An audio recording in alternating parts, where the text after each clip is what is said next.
Hello नमस्कार, मैं रोहित रघुवंशी, आपका रीजनिंग मेंटर। क्या हालचाल, कैसे हैं आप लोग सभी। मैं आप सभी एक्स सर्विसमैन भाइयों का बहुत बहुत स्वागत करता हूं बैंकिंग बाय रोजगार विद अंकित यूट्यूब प्लेटफॉर्म पर।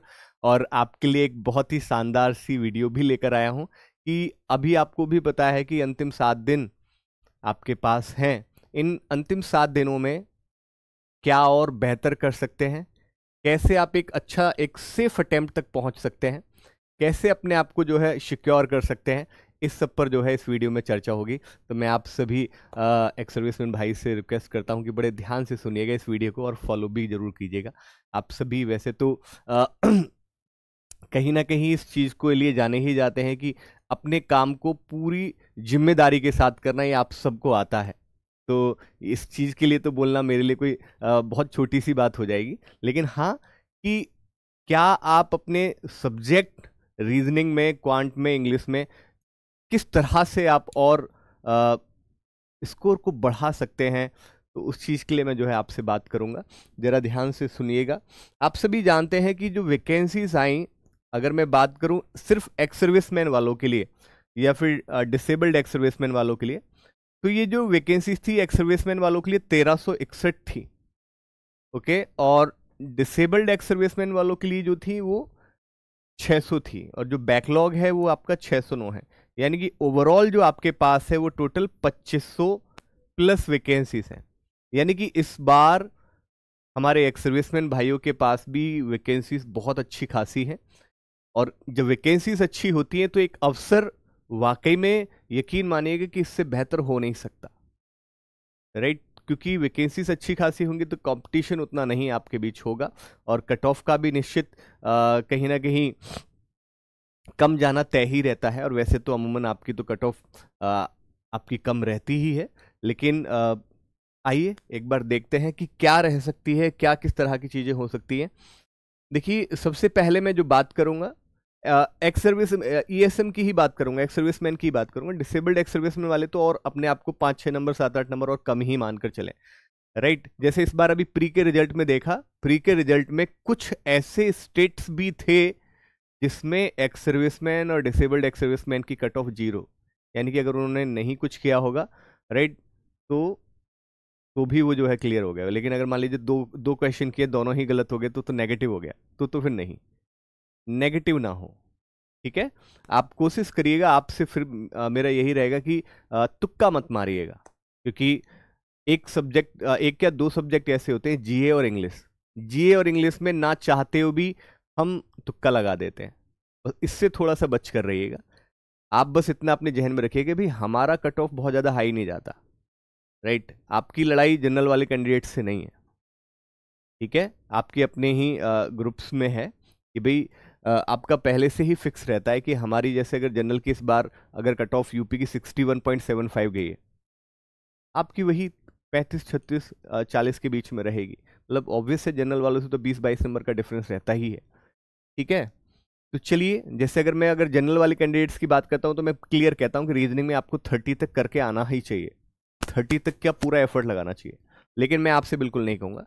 आपसे मैं कहूंगा कि अगर आपने 18 से 20 क्वेश्चन भी कर दिए ना, और मैं इस बात की गारंटी ले सकता हूं कि आप कर सकते हैं, रीजनिंग में तो कर लेंगे।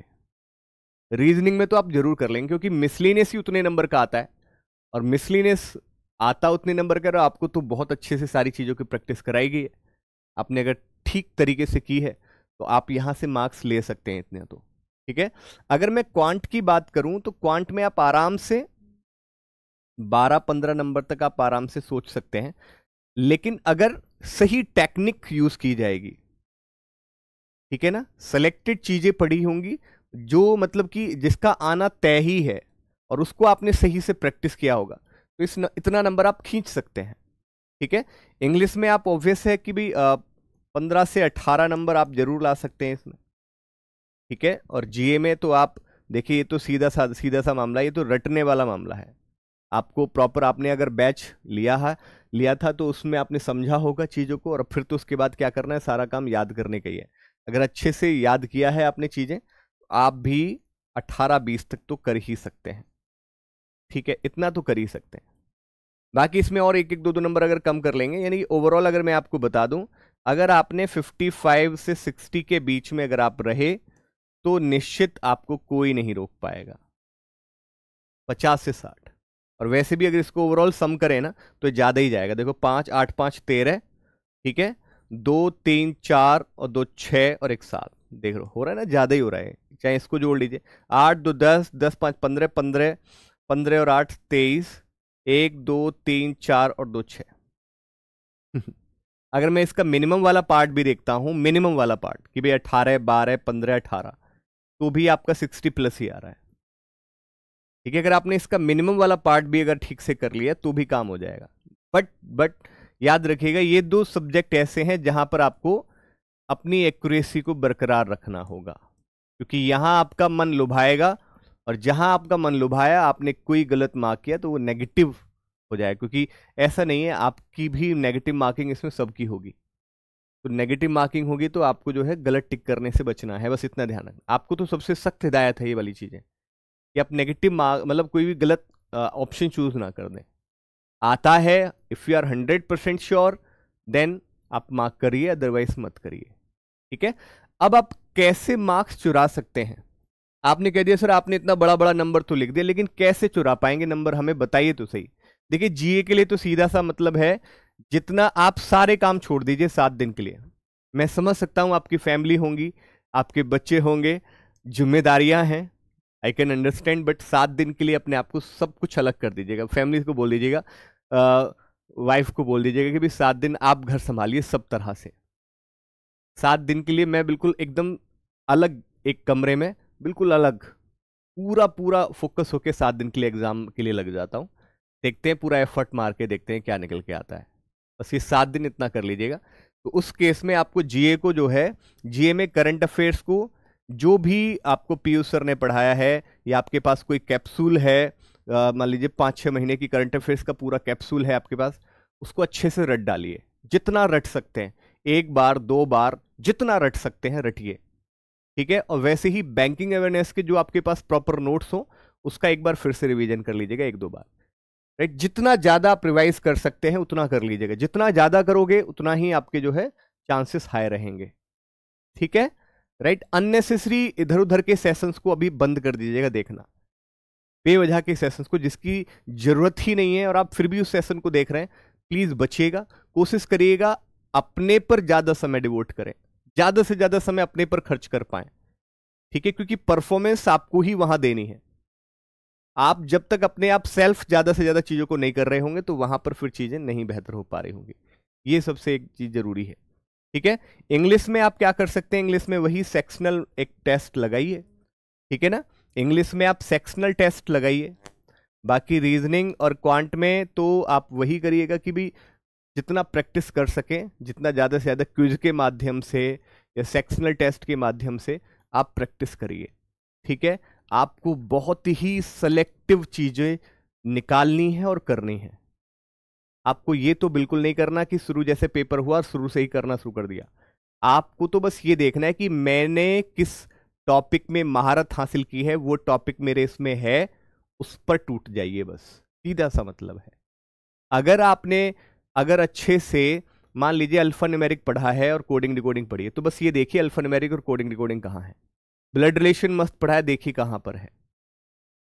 राइट, इनइक्वालिटी स्लॉग्स बढ़िया कर रखा है, देखिए कहां पर है।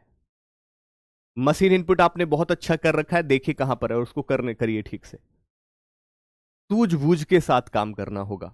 ठीक है जी, राइट। एक प्रीवियसली जो एग्जाम मेंस का हुआ था, उससे मैं एक आपको आइडिया दे देता हूं, आपको समझ में आएगा। जैसे देखो शुरू में आपको दे रखा है कि भी पजल्स आपको दी गई हैं। ठीक है, ये पजल्स आपको दी गई हैं और मैंने आपको पहले ही क्लियर कर रखा है कि 4 से 5 पजल तो आप बिल्कुल एकदम फिक्स मानकर चलें। ठीक है, लेकिन इसके बाद हमारे ये जो एक्स सर्विसमैन भाई हैं, देखो कहां से मार्क्स चुराए जा सकते हैं।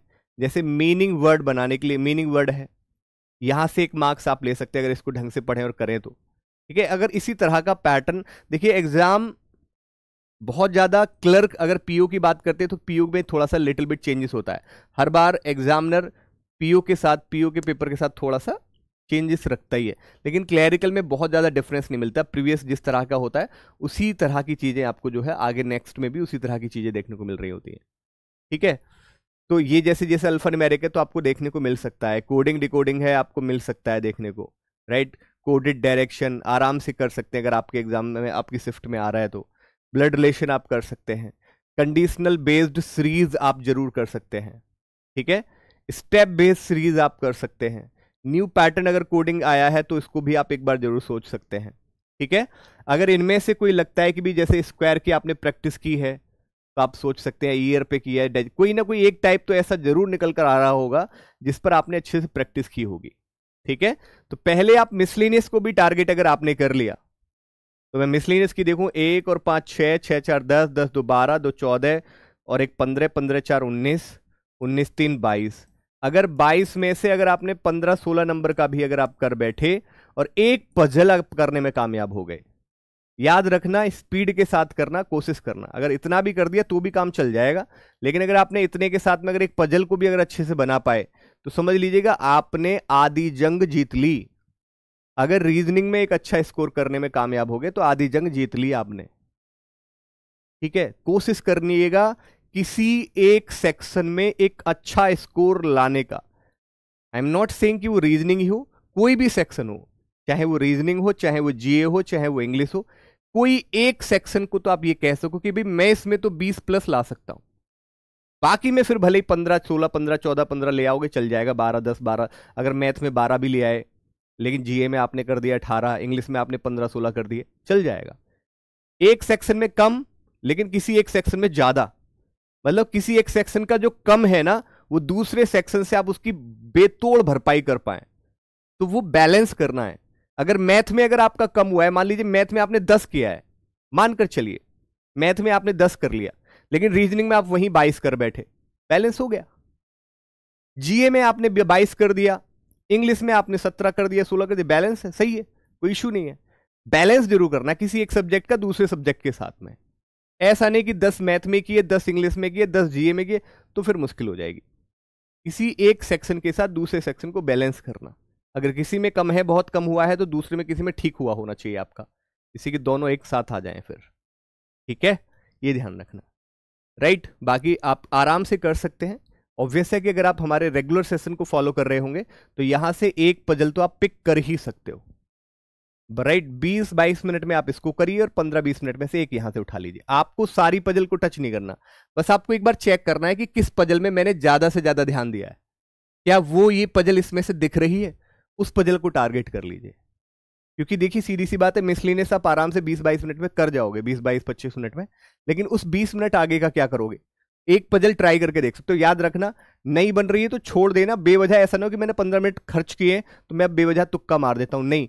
अगर मान लीजिए अगर आप उसके बावजूदन भी आपसे पजल ना बने तो कोई दिक्कत नहीं, छोड़ देना, देखी जाएगी, बात की बात है, छोड़ दीजिए, रहने दीजिए। क्योंकि 45 मिनट के बाद तुरंत दूसरा सेक्शन चेंज हो जाएगा। जितना सेक्शनल टाइमिंग है उस टाइम के बाद तो फिर चीजें बदल ही जाएंगी, सीधी सी बात है, तो ये ध्यान रखेंगे।